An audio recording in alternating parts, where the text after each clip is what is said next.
Salut tout le monde! Le circuit court, ça vous parle? Ben non, c'est quoi? Nous allons donc définir tout ça. Le circuit court est un mode de commercialisation de produits agricoles ou horticoles, qu'ils soient bruts ou transformés, dans lequel au maximum un intermédiaire intervient entre le producteur et le consommateur. Et concrètement, ça se passe comment? En réalité, il existe plusieurs types de circuits courts. Ils sont en fonction du nombre d'intervenants entre le producteur et le consommateur. C'est ça. S'il n'y en a aucun, il s'agit de vente directe. Et s'il y en a un, il s'agit de vente indirecte.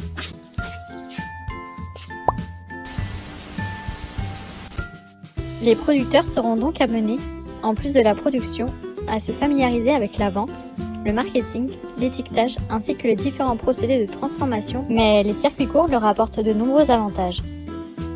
Ces modes de distribution sont plus rémunérateurs. C'est aussi l'occasion de renforcer le lien avec le consommateur.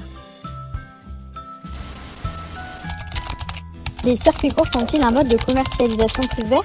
Pour commencer, il existe plus d'exploitations en agriculture biologique en circuit court qu'en circuit long. De plus, dans les circuits courts, la saisonnalité est davantage respectée. Prenons le cas d'une salade cultivée sous serre en hiver, qui aura alors un bilan carbone 2 fois plus élevé que cette même salade importée d'Espagne qui, elle, sera cultivée en plein air. Si les produits parcourent une distance plus faible dans le cadre des circuits courts, les consommations d'énergie liées au transport sont également plus faibles, non? Eh bien non, de grandes quantités, transportées sur de grandes distances et de manière optimisée, peuvent avoir un impact sur l'environnement plus faible que de petites quantités transportées sur des distances plus courtes, mais dans une camionnette peu remplie. En plus de tout ça, on retrouve plus de produits bruts en circuit court qui sont peu ou pas emballés. En effet, la vente directe permet également de mieux valoriser des produits hors calibre, c'est-à-dire des produits qui présentent des défauts esthétiques mais qui sont tout à fait consommables. Le contact direct entre le producteur et le consommateur favorise la connaissance des cycles de production, ce qui encourage la population à consommer plus de produits frais, de saison et moins de produits transformés.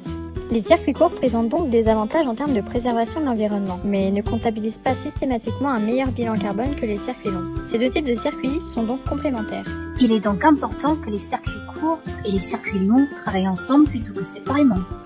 Bon, et mesdames, nous savons tout. Vous savez comment ça se passe du côté de La Rochelle? Quelles sont les politiques mises en œuvre au sein de l'agglomération de La Rochelle?